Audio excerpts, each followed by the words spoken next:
아인슈타인이 이런 얘기를 했다고 합니다. 나에게 1시간이라고 하는 시간이 주어진다면 55분은 적절한 질문을 할 수 있도록 결정하는 데 사용할 것이다 라고 이야기합니다. 그것을 이야기하는 이유는요, 딱 하나입니다. 그만큼 질문이 중요하기 때문이라는 거예요. 인생에 있어서 질문이 엄청나게 중요하기 때문에 아인슈타인은 그렇게 인생의 시간 중에서 1시간이라고 하는 그 리미트가 있는 시간 중에서 55분을 잘라서 적절한 질문을 하는데 쓰겠다라고 하는 겁니다. 하버드 마지막 강의라고 하는 책을 쓰신 제임스 라이언 학장님도요, 이와 비슷한 얘기를 합니다. 질문이 인생의 반이다라고 이야기를 합니다. 질문이 인생의 반이다라고 이야기를 하면서요, 질문의 중요성을 강조하고 있습니다. 이 라이언 학장님은 인생의 중요한 질문 5가지가 있는데 이 5가지가 인생을 설계하거나 삶의 전환점에 있는 사람들에게 새로운 길을 제시해 줄 수 있을 것이다 라고 얘기합니다. 그 놀라운 5가지 질문이 무엇일까요? 그 질문이 무엇이냐면 먼저는 이거예요. 잠깐만요, 뭐라고요? 라는 겁니다. 잠깐만요, 뭐라고요? 라고 하는 것은요, 어떤 의미의 질문이냐면 모든 이해와 소통의 근원이 있는 질문을 해야 한다는 거예요. 모든 이해와 소통의 근원이 있는 질문을 해야 한다. 어떤 것이냐면요, 나에게 주어진 상황을 온전히 이해할 수 있어야 한다는 거예요. 잠깐만요, 뭐라고요? 라고 질문을 한다는 것은요, 내가 그 상황을 완벽하게 이해를 못했으니 한 번 더 이야기해 주시겠습니까? 또는 내가 이해할 수 있도록 해 주시겠습니까? 라고 다시 한번 질문을 한다는 겁니다. 모든 일의 시작은요, 내가 이해를 했는지 안 했는지에서부터 시작이 되는 거예요. 그러나 우리에게는 어떤 게 있죠? 가만히 있으면 중간은 간다라고 하는 것 때문에 모르면은 모른다고 질문하지 않아요. 알면 알아서 질문을 하지 않습니다. 그냥 넘어갑니다.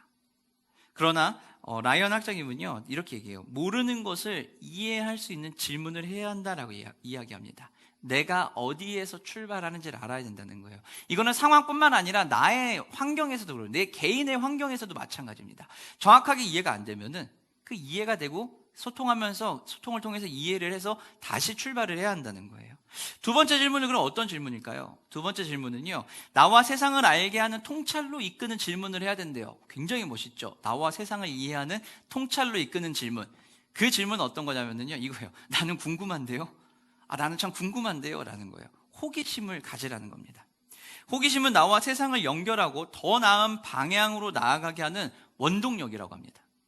호기심은 나와 세상을 연결시켜 주는 거예요. 왜냐하면 저것이 궁금하니까, 저 앞에 벌어진 세상이 궁금하니까 내가 거기에 대해서 관심을 가질 수 있는 거죠. 그래서 호기심은 나와 세상을 연결해 주는 일이고요, 그리고 그 방향으로 나아갈 수 있는 힘을 주는 겁니다.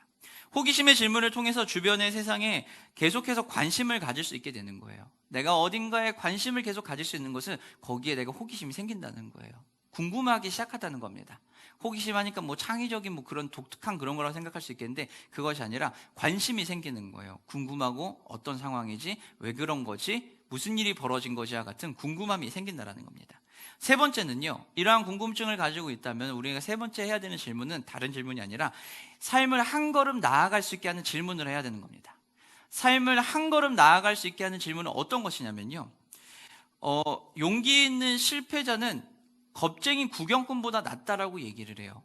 어떤 의미에서 이 얘기가 나오는 것이냐면, 우리가 어떠한 일을 하거나 어떤 상황에 부딪히게 되면은 어렵고 힘든 일들이 있습니다. 나아가지 못하게 하는 그런 것들이 굉장히 많이 있어요. 그럼 우리가 그것들을 보면서 안 되는 것들을 얘기합니다. 회의를 하거나 어떤 모임을 하거나 할 때 보면은 꼭 그런 사람들이 있죠. 어떤 안건을 내면은 반대만 하는 사람이 있어요.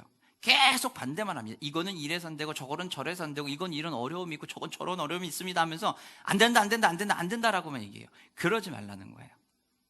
그런 것이 아니라 우리의 상황에서 어떤 문제가 벌어지고 그 상황에 대한 직면을 하게 되면은 그것이 된다 안 된다를 떠나서 안 되는 부분을 억지로 하는 게 아니라 할 수 있는 것을 하라는 거예요. 그래서 이 3번째 질문은 어떤 질문이냐면요, 우리가 적어도 요거는 할 수 있지 않을까라는 거예요. 우리가 적어도 이만큼은 할 수 있지 않을까?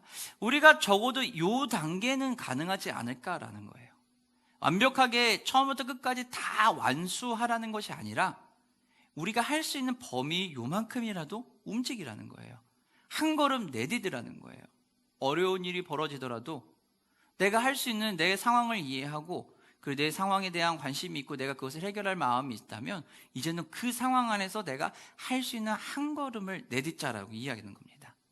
새로운 것을 시도할 때 두려움을 극복할 수 있도록 돕는 질문이 바로 우리가 요만큼은 할 수 있지 않을까? 적어도 이거는 할 수 있지 않을까라는 질문입니다. 네 번째 질문은 그럼 어떤 질문일까요? 네 번째 질문은요, 배려와 경청으로 좋은 관계를 만드는 질문이에요. 배려와 경청으로 좋은 관계를 만드는 질문은 어떤 거냐면 이런 질문이에요. 내가 어떻게 도와줄 수 있을까요? 라는 거예요. 내가 어떻게 도와줄 수 있을까요? 라고 하는 질문은요, 상대방의 마음을 읽고 상대방의 입장에서 도움을 주겠다라는 겁니다.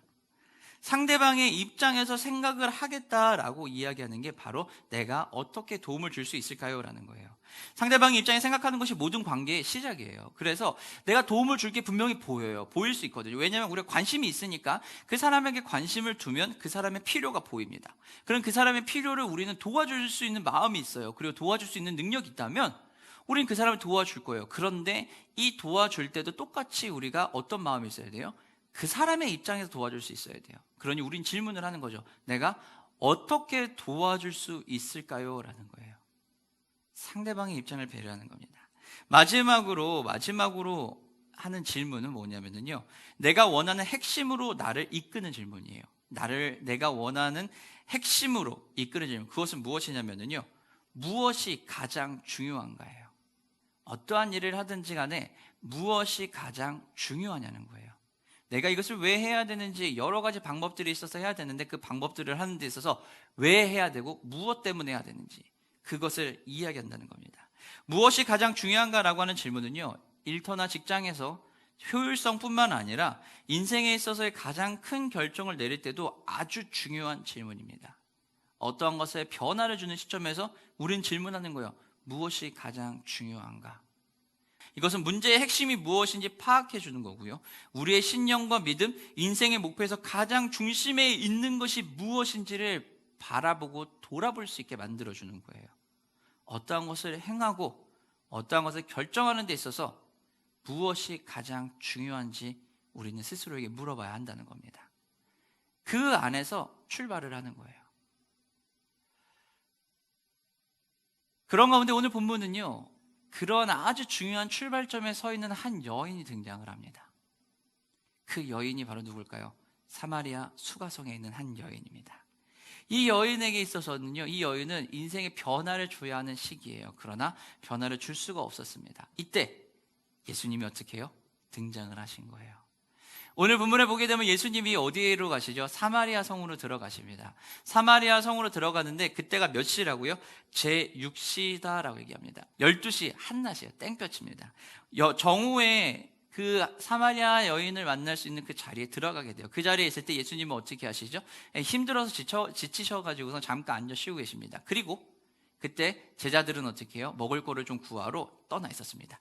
그때 여인이 한 명이 등장을 합니다. 이 여인이 등장을 하는데 이 여인은 왜 등장을 했을까요? 우물가에 물을 켜러 온 것입니다. 물을 켜러 온 이 여인, 그런데 정오에 여인이 다가왔다는 거예요. 이스라엘에 있는 지역은요, 기본적으로 정오에는요 움직이질 않아요. 왜냐하면 너무 덥거든요.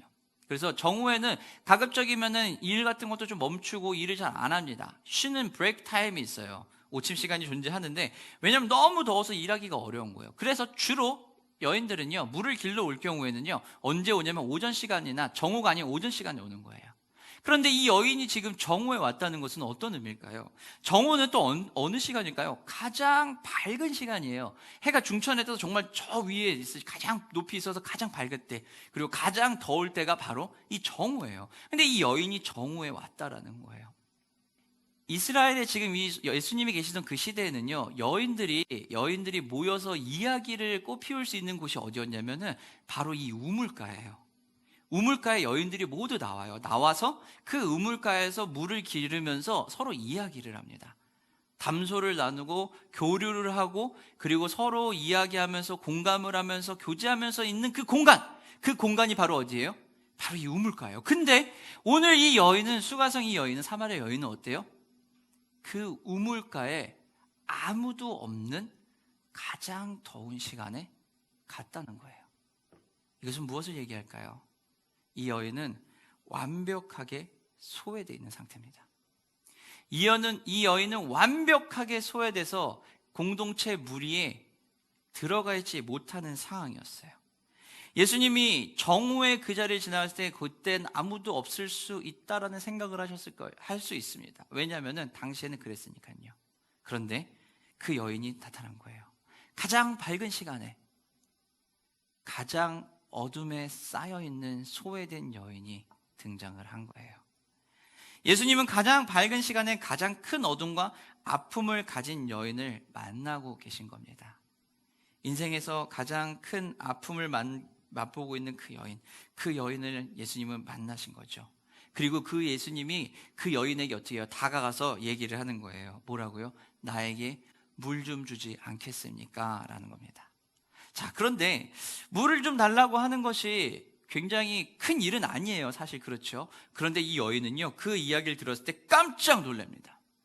아마 어마어마하게 놀랐을 거예요. 성경에는 그렇게 크게 엄청나게 놀랐다는 기록은 보이지 않지만, 그러나 이 여인은 아마 어마어마하게 놀랐을 겁니다. 왜 그랬을까요? 당시의 시대적인 문화 속에 보면은요, 예수님은 어디 출신이죠? 유대 출신이에요. 유대인이에요. 이 여인은 사마리아 사람이고요. 사마리아는 정복 당시에 이스라엘이 정복당했을 때 포로 기간을 보낼 때 그 침략했던 나라들이 거기에 강제 이주를 시켜요. 그래서 그 지역을 호남 민족을 만들어 버립니다. 유대 단일 민족이 아니라 그 시리아나 이쪽에 있는 사람들을, 바벨론 사람들을 데려와가지고 정착시키면서 이스라엘 사람들과 결혼을 시키죠. 그래서 거기를 어떻게 혼합으로 섞어버려요. 그래서 순수 혈통이 아닙니다. 그래서 유대인들은요, 사마리아 사람들을 거부해요. 같은 민족이라고 생각을 안 해요. 혼합 민족이니까요. 그래서 그들을 외면하고 거부합니다. 이방인처럼 여겨요. 유대인이 그래서 사마리아를 땅도 밟지 않아요. 갈릴리로 가고 있는 중간인데요, 예수님이 갈릴리로 가는데, 갈릴리로 가는 제일 최단거리가 바로 이 사마리아 지나서 관통해서 가는 거예요. 그런데 모든 유대인들은요, 사마리아 땅을 관통하지 않고 빙 둘러서 갑니다. 왜냐하면 사마리아는 저주받은 땅이니까요. 근데 그 예수님이 지금 그 땅에 들어갔거든요. 그 땅에서 유대인이 사마리아인에게 말을 거는 거예요. 근데 말을 거는데 이 여인은, 이 대상은 또 누구예요?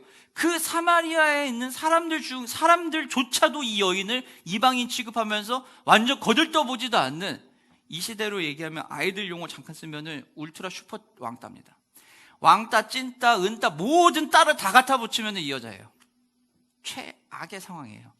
모두가 이 여인을 거부하고 외면해요. 그러니 제일 더운 그 한낮에 물길로 오죠. 이 여인은 너무 놀랐어요.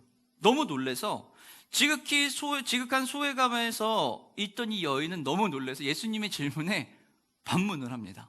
사마리아 여자가 이르되 당신은 유대인으로서 어찌하여 사마리아 여자인 나에게 물을 달라 하나이까 하니 이는 유대인이 사마리아인과 어떻게 해요? 상종하지 아니하미로라. 상종하지 않는다는 거예요. 상종하지 않는다는 것은 어떤 의미냐면요, 상종한다라고 하는 단어가 가진 의미는요, 서로 나누어 살아간다, 나누어 관계를 맺는다는 뜻이에요. 상종한다는 것은요, 내 것을 나눠주고 상대방 것도 내가 나눠서 받아 쓸 수 있다는 거예요. 관계를 형성해서 가족과 같이 지낸다는 거예요. 그런데 유대인과 사마리아에는 상종하지 않는 거예요. 그것은 뭐야? 나눠 갖지 않는다는 거예요. 이것을 나누기 위해서는 이 사람과 다른 사람 사이에 쌓여있는, 막혀있는 관계의 벽을 전부 다 부셔야만 돼요.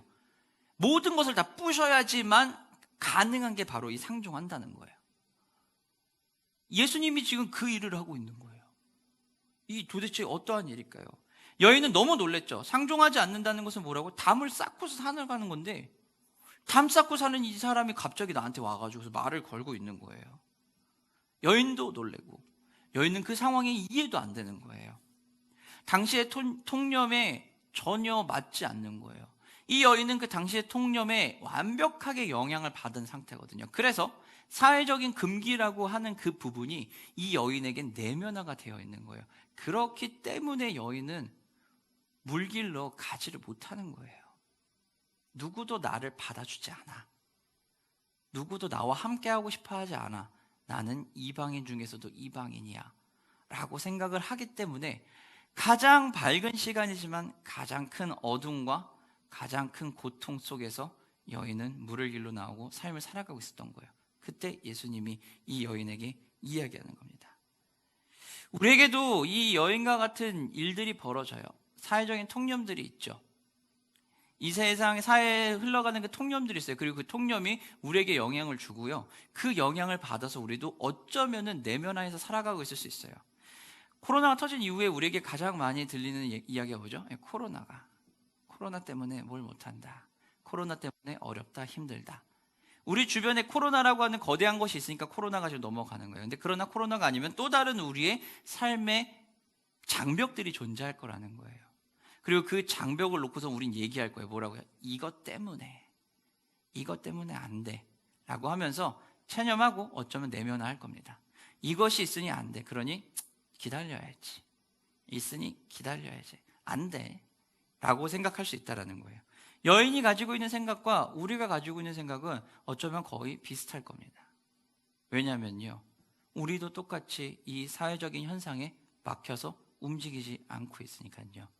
발버둥을 치려고 노력은 하겠다고 이야기할 수 있겠지만, 그러나 실제로 우리는 어떻게 해요? 멈춰 있으니까요. 멈춰 있는 게 잘못된 게 아니라요, 멈춰서 뭐 하니까요? 그것을 받아들여 버리니까요. 이래서 안 돼. 이것 때문에 지금은 안 돼. 그것이 지금 여인이 가지고 있는 거예요. 이 여인은 이 문제를 해결해야 돼요. 이 여인에게 필요한 것은요, 막혀있던 담을 허무는 작업이 필요합니다. 그럼 그 막혀있던 담을 허물려면 어떻게 해야 될까요? 내 힘으로 그것이 안 되고 그 벽에 막혀있다면 누군가가 그 도움을 줘야 한다는 거예요. 이 여인에게 진정으로 필요한 것은 바로 그 벽을 허무는 도움이에요. 예수님은 그것을 뭐라고 이야기하세요? 생수라고 이야기하십니다. 그리고 이 생수를 뭐라고요? 하나님의 선물이라고 이야기하십니다. 여인에게 지금 필요한 것은요, 여인의 해가를, 목마름을 해결해 줄 수 있는 생수가 필요해요. 그리고 그 생수는요, 바로 무엇일까요? 하나님의 선물이에요. 하나님의 선물이라고 할 때, 선물은 당시 쓰던 언어인 헬라어에 보면은 도레아라고 하는 단어를 씁니다. 도레아라고 하는 단어는 공식적인 사전적 의미는 뭐냐면요, 상을 수여한다라는 거예요. 상을 수여해서 얻는다라고 하는 것이 바로 도레아입니다. 선물이에요. 그러나 이 선물이 신약에서 어떻게 쓰이게 되면은 하나님의 선물 또는 예수 그리스도를 통해 오는 선물이라고 하면은 우리에게는 성령님으로 인식이 됩니다. 이 도레아 하나님의 선물은요, 결국은 성령이에요. 그리고 그 성령, 그 하나님의 선물이 예수님은 뭐라고요? 생수라고 지금 표현하고 계신 거예요. 생수는 어떤 것일까요? 고인물이 아니고 흐르는 물이에요. 아주 신선한 물이에요. 먹을 수 있는 물이에요. 마실 수 있는 물이에요. 신자로 하여금 영생에 이르도록 하는 물도 이 생수예요. 그리고 이 생수는 성령이시거든요. 그렇기 때문에 생수가 흐른다라고 하는 것은 성령이 운행하시고 성령이 일하신다라는 거예요. 성령님이 그러면 우리 안에서 어떤 일을 하실까요? 예수님은 생수가 어떤 일을 한다고요? 우리가 영원히 목마르지 않게 한다는 거예요. 영원히 목마르지 않게 한다는 것은 갈증을 느낄 때마다 갈증이 채워지는 거예요. 우리의 인생에 있어서 갈증을 느끼는 건 언제예요? 어려움과 고난이 왔을 때예요. 힘듦이 왔을 때요. 그 힘듦이 왔다라는 것은 내 앞에 무엇이요? 장벽과 같은 담이 하나 세워졌다는 거예요. 이 담이 세워졌을 때, 갈증이 임했을 때 성령께서 어떻게 해요? 그 담을 뚫어주신다라는 거예요. 이게 성령이 하시는 일이에요. 이것이 바로 성령이 하신다라는 겁니다. 그것이 하나님의 일이고, 막혀 흐르지 못하게 하는 담을 물어뜨리는 그 성령의 일이 우리 안에 작동하기 시작하면 우리의 인생은 어떻게 해요? 아주 편안하게 평안 가운데 흘러갈 거라는 거예요. 하나님이 은혜로 주신 그 선물이에요. 여러분의 삶을 살아가는 우리의 인생 가운데서 여러 어려움들이 부딪히게 돼요. 답답한 것들이 있을 수 있어요. 어려움과 답답한 상황에 우리가 처할 수 있는데, 그 답답한 상황에 상하면 왜 못하지 하고 좌절하는 것이 아니라, 이제는 그 답답한 상황이 왔다는 것은 내 안에 영적인 무엇이요? 갈증이, 지금 상황에 갈증이 일어난 거죠. 그럼 그 갈증이 일어났을 때 무엇이 필요해요? 아주 신선한 생수, 성령님이 일하심이 필요하다는 거예요. 내 안에 막혀있는 그 일이 우리가 접하게 되면 우리는 그 자리에서 어떻게 해요? 힘써 나가는 게 전에, 나 혼자 힘쓰기 전에 어떻게 해요? 성령께서 먼저 그 작업을 하시고 성령님 손잡고 우리가 따라가면 된다는 거예요. 그렇게 어려움과 고난과 막힘이 왔다는 것은 그 자리에 생수가 흘러서 해갈이 해소돼야 한다라는 신호라는 겁니다. 우리 말씀을 한 절 보도록 하겠습니다. 로마서 5장 15절입니다. 그러나 이 은사는 그 범죄와 같지 아니하니 곧 한 사람의 범죄로 인하여 많은 사람이 죽었은즉 더욱 하나님의 은혜와 또한 한 사람 예수 그리스도의 은혜로 말미암은 선물은 많은 사람에게 넘쳤느니라. 우리 사도행전 2장 말씀도 우리 함께 보도록 하겠습니다. 베드로가 이르되 너희가 회개하여 각각 예수 그리스도의 이름으로 세례를 받고 죄사함을 받으라. 그리하면 성령을 선물로 받으리라. 성령을 선물로 받으리라. 성령께서 우리와 함께 하신다는 거예요. 성령께서 우리의 막혀있는 것들을 뚫어주시는 거예요. 그 뚫어주시고 흐르게 하시는 것은요, 내가 뭘 다 이해하지 못하더라도 성령과 동조하게 되면은 이해할 수 있다는 거예요. 세계를 탐험하고 여행하는 한비아 씨가 있습니다. 한비아 선생님이 쓴 책과 또 이야기 에피소드가 굉장히 많이 있는데요. 그 중에 보면은 뭐가 있냐면요, 중국 할머니와의 에피소드가 있어요. 중국 할머니와 에피소드는 어떤 거냐면요, 한비아 씨는 중국어를 당시 못하던 시절이었다고 합니다. 중국어를 못하는 한비아 씨는 오직 한국어와 영어만 하실 수 있는 상태예요. 근데 중국 오지에 갔는데 중국 할머니를 만난 거죠. 근데 이 중국 할머니는 중국어만 할 줄 아시는 거예요. 중국 할머니는 중국어만 하고 한비아 씨는 영어만 하고 두 사람이 대화를 하는 거예요. 그럼 대화가 잘 될까요? 안 될까요? 안 되겠죠. 우리는 기본적으로 그렇게 생각할 거예요. 안 될 거예요. 안 되는데 놀라운 사실은요, 이 한비아 씨와 중국 할머니가 굉장히 오랜 시간 동안 깔깔깔깔 웃으면서 굉장히 깊은 대화, 재미난 대화를 긴 시간 동안 수다를 떨었다고 합니다. 말이 통해서 했을까요?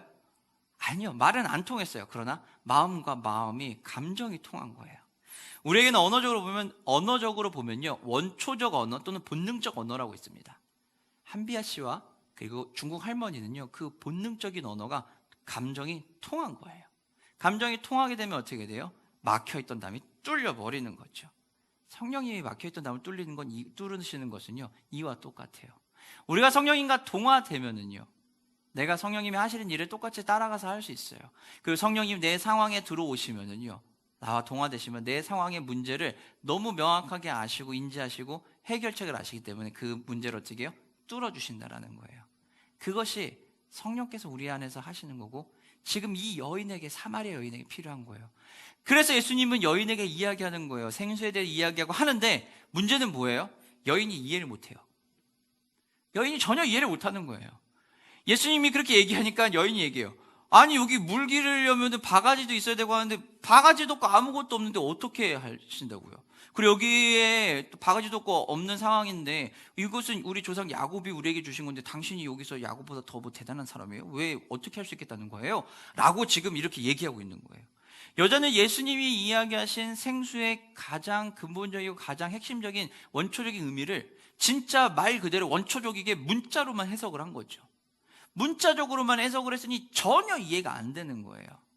전혀 이해가 안 됐다라는 겁니다. 이 정도가 되면은 어떤 상황이 벌어질까요? 여인은 하나도 이해 못했다는 거예요. 그런데 여러분, 요한복음 3장 앞쪽에 넘어가면은 누가 등장을 하죠? 니코디모라고 하는 니고데모, 유대인의 율법자가 등장을 합니다. 이 율법학자와 예수님이 대화하실 때 무엇을 얘기하죠? 영과 진리를, 예수님이 뭐라고 얘기하셨죠? 니고데모에게 다시 태어나지 않으면, 거듭나지 아니하면 천국을 볼 수 없다, 하나님 나라에 갈 수 없다라고 얘기합니다. 그렇게 얘기했을 때 이 니고데모 뭐라고 얘기하죠? 내가 어떻게 어머니 뱃속에 다시 들어갔다 나옵니까? 라고 얘기를 해요. 그러면서 예수님께서 에스겔서와 또 구약에서 예언이 되어 있던 많은 예언된 것들을 가지고 와서 물과 성령으로 거듭난다에 대해서 설명을 다시 해주셨어요. 여인도 똑같이 자기에게 처해 있는 환경으로, 니고데모는 자신이 가지고 있던 지식에 갇혀서 있어 그랬다면, 사회적인 환경에서 그렇게 됐다면, 이 여인은 여인이 가지고 있던 그 사회적인 환경과 자신의 문제에 갇혀서 예수님이 하시는 그 이야기를 하나도 이해를 못한 거예요. 그러니 예수님에게 다시 묻는 거예요. 물을 어떻게 주실 거예요? 라고 얘기를, 물을 어떻게 주실 거예요? 라고 얘기했다는 겁니다. 유대인과 율법 선생이라고 하는 고위층과 천민이라고 할 수 있는 사마리아, 그리고 사마리아에서도 더 극빈하게 아주 안 좋은 그 사마리아 여인, 두 극단에 있는, 양극에 있는 계층이지만 이 양극에 있는 계층은 둘 다 어떻게 해요? 예수님의 말씀을 이해를 못해요. 영적인 어두움에 깔려있는 상태라는 거예요. 하물며 이 여인은 가장 밝은 대낮 정오에 나왔음에도 불구하고 여전히 어둠 속에 살아가고 있는 거예요. 우리는 이러한 문제가 없을까요? 우리가 해결해야 되는 문제는 우리가 이 땅에서 살아가는 데 있어서 하나님의 말씀으로 행복하고 화평을 누리며 만족한 삶을 살기 위해서 우리는 어떠한 문제가, 그것을 막는 어떠한 문제가 존재할까요? 우리에게도 대낮과 같이 정오와 같이 밝음, 가장 빛이 밝은 그 시간에 우리가 살고 있을 수 있어요. 하지만 여전히 어쩌면 우리도 어둠의 그늘에 살아가고 있을 수 있다는 겁니다. 예수님은 여인에게 다시 이야기해요. 그 여인의 문제를 해결하기 위해서는 무엇이요? 치부를, 가장 은밀한 곳에 있는 그 부분을 끄집어내야 한다는 것을 보여주십니다. 그리고서는 오늘 본문 뒷부분입니다. 15절부터 보면 무엇을 얘기하시죠? 남편을 데려오라 라고 얘기합니다. 남편을 데려오라고 하는 것은요, 여인이 가지고 있는 상처예요. 여인이 가지고 있는 큰 상처 중에 하나가 바로 이 남편이에요. 왜냐하면 이혼을 5번이나 했으니까, 4번이나 해서 남편이 5명이나 있었으니까요. 이 여인에게 있어서 건들지 말아야 하는, 또는 드러내고 싶지 않은 치부와 같은 것이에요. 여인의 가련하고 불쌍한 처지를 한 단어로 보여주는 게 바로 남편이라는 거예요. 이 여인은 남자에게 계속해서 버림받았어요. 당시 시대에 그 이혼을 할 수 있는 권한은요, 남편에게 있어요. 여자는 이혼을 요구할 권한이 없어요.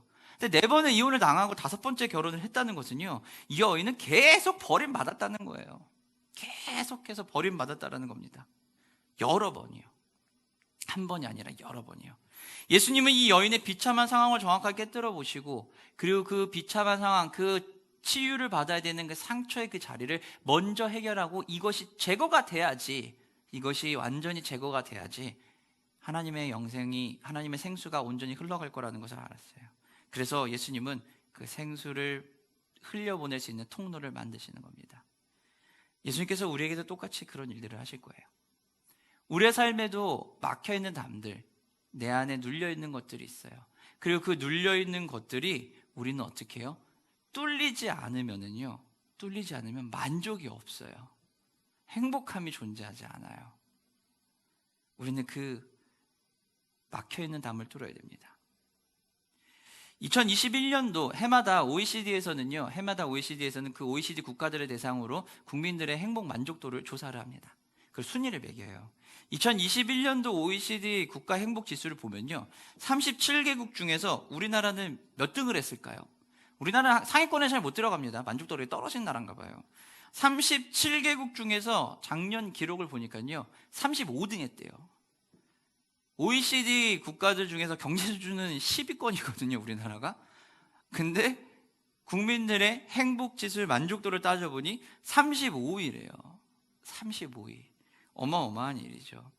이 OECD 국가의 행복 지수를 어떤 것으로 따지냐, 그 기준이 있을 거 아니에요? 그 기준이 있는데, 그 기준을 여러 카테고리들이 굉장히 많이 있어요. 그 기준을 나누면 2가지로 줄일 수 있습니다. 그것은 뭐냐면, 첫 번째 안정된 삶, 2번째 소득 분배의 공정함입니다. 이 2가지가 충족이 되면은, 그러면은 만족을 느낀대요. 만족감을 크게 느낄 수 있다고 합니다. 그런데 우리나라는 그 2가지가 다 안 되는 거죠. 근데 여러분, 안정된 삶과 소득 분배의 공정성이라고 하는 것은 어디에서 오는 걸까요? 사람들은 대부분 다 외부에서부터 그것을 흡수하려고 합니다.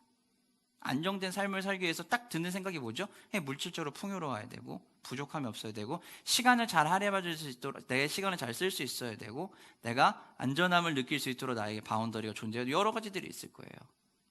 누구도 집이 없는 상태에서 집 밖에 나가서 잘 수 있는 공간도 없고, 그리고 한 끼를 먹을 돈이 없는 상태에서 안정된 삶을 누린다라고 생각할 수 있는 사람은 아마 없을 거예요. 대부분 다 외부의 그런 자극을 받습니다. 외부의 조건이 굉장히 많이 영향을 주고 중요한 부분이에요. 근데요, 은퇴한 독일의 테니스 선수인 보리스 베커는요, 이런 말을 했습니다. 이 사람은 그랜드슬램을 4번이나 우승을 하고 세계 랭킹 1위를 하고 했던 엄청난 사람입니다. 윈블런 대회에서 무려 2번을 우승을 했는데, 한 번은 최연소 우승자였다고 해요. 이분이 이렇게 얘기했대요. 나는 윈블던 대회에서 2차례 우승했고, 그중 한 번은 최연소 선수였다. 그리고 나는 부자였다. 재물이라면 필요한 만큼 있었다. 그런데 자살하는 영화 배우나 팝스타에게 종종 있는 일이다. 그들은 많이 가졌지만 항상 매우 불행하다. 나도 내면에 평화가 없었다라고 얘기합니다. 나도 내면에 평화가 없었다.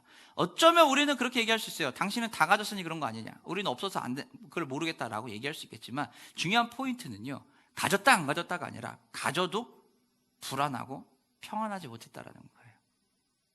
가져도 불안하고 평안하지 못했다라는 겁니다.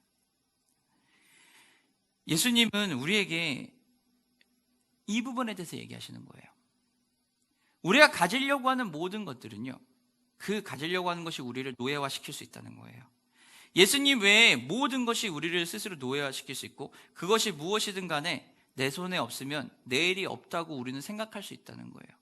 물론 예수님은 우리에게 외부적인 조건이 다 필요 없어라고 얘기하시는 게 아니에요. 그것들은 필요한 부분이에요. 그러나 더 중요한 것은 거기에 목매면 안 된다는 거예요. 모든 사람은 자기가 관심을 갖고 좋아하는 것을 숭배합니다. 숭배라고 하니까 뭐 저라고 하는 것처럼 보이는데, 그게 아니라 숭배한다는 것은요, 좋아하고 따르고 그걸 최우선적으로 획득하기에 노력한다라는 거예요. 그래서 어떤 사람이든 누구든 반드시 숭배하는 것이 있습니다. 반드시 숭배하는 것이 있고, 그것은 내 삶의 중심이 무엇인지를 보여주는 거예요. 영적인 갈증이 온갖 것을 다 통해서가 아니라 나에게 채워지지 않는다는 것은요, 내가 숭배하는 그것들이 내가 제일 중요하게 여기는 그것이 나의 영적인 해결을 해결해 주지 못한다라는 거예요. 내가 무엇을 숭배하든지 간에요, 외부의 것을 숭배하면은요, 그것은 결국 언젠가 우리는 그것의 노예가 되고 그것이 나를 버릴 거라는 겁니다. 예수님은 그 내적인 평안함을 줄 수 있고 생수의 강이 흘렀을 때, 성령께서 그 일을 하셨을 때 우리의 삶이 평안해지고 막힌 담이 헐어진다는 것을 이야기하고 있다는 거예요. 사랑하는 성도 여러분, 여러분 무엇을 통해서 삶의 행복을 느끼십니까? 삶의 안정감을 어디에서 느끼십니까? 외부적인 것들 굉장히 중요해요. 외부의 조건들 중요해요. 그 절대 무시하거나 그것이 없어도 된다는 얘기가 아니에요. 필요해요. 필요하고 다 당연히 있어야 되는 겁니다. 그런데 그걸 약간 잠깐 내려놓고 그거 빼고 가장 인생에 있어서 중요하다고 여기는 게 바로 무엇입니까? 삶의 만족을 어디에서 우리는 얻을 수 있습니까? 이것을 외부적인 조건을 내려놓고 나면 나는 인생의 삶의 만족을 얻을 수 있는 게 없다라고 하면 우리는 진짜 심각하게 고민을 해야 되는 거예요. 나는 모든 나의 만족과 행복을 외부에서 다 찾고 있는 거니까요. 그게 아니라는 거예요. 어떤 사람은요, 사람에 따라 다를 수 있습니다. 어떤 사람은 연애를 통해서, 직업을 통해서, 정치를 통해서, 대의 명분을 통해서 희망을 가져요. 그것이 나에게 중요해, 거기에만 도달하면 나는 유의미하고 안전해 라고 하는 말이 나온다면, 우리는 그것이 지금 나에게 만족을 주고 내 삶의 모든 기준이 되어 있는 거예요. 그것을 내려놓고 그렇다면 나는 이제 만족감을 느낄 수 있느냐라고 해서 느끼지 못한다면 그 자리가 지금 어떻게 해요? 우리가 성령께서 우리 안에서 역사하셔야 되는 자리라는 거예요. 외부 조건이 필요한 게 아니에요. 필요 없는 게 아니에요. 그것으로만은 해결이 안 된다는 거예요.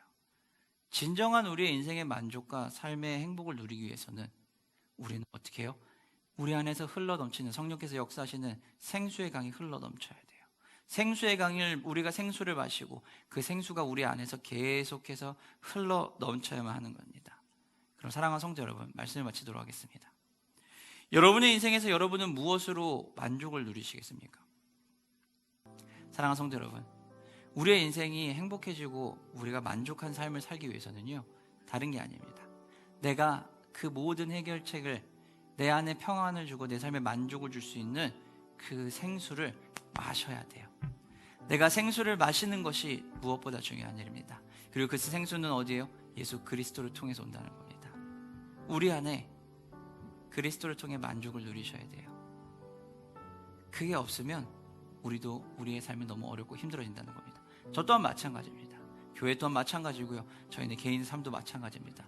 끊임없이 우리는 삶에서 부딪히고 어려움에 처하게 돼요. 그런데 그 어려움에 처하고 부딪히는 상황과 환경 속에서 내가 견뎌낼 수 있는 것은 다른 것 때문이 아니라 내 안에서 흘러넘치는 생수, 성령께서 뚫어주시는 그 일이 있기 때문에 가능한 겁니다. 그럼 사랑하는 성도 여러분, 여러분의 삶의 만족과 행복을 외부에서 찾지 마십시오. 오직 여러분을 사랑하시고 여러분에게 사랑을 부어주시고 여러분의 인생을 행복과 만족감으로 채우기를 원하시는 예수 그리스도, 그분으로 채우십시오. 나의 위치와 나의 지위가 중요한 것이 아니라 그리스도가 우리를 품으시고 그리스도가 우리 안에서 영원한 영생수를, 우리 모든 환경을 뚫어주시는 힘을 공급해 주심을 믿고 그분으로 인해 가득하며 예수로만 충만한, 예수로 가득한 여러분 삶이 되시기를 주님의 이름으로 축원합니다.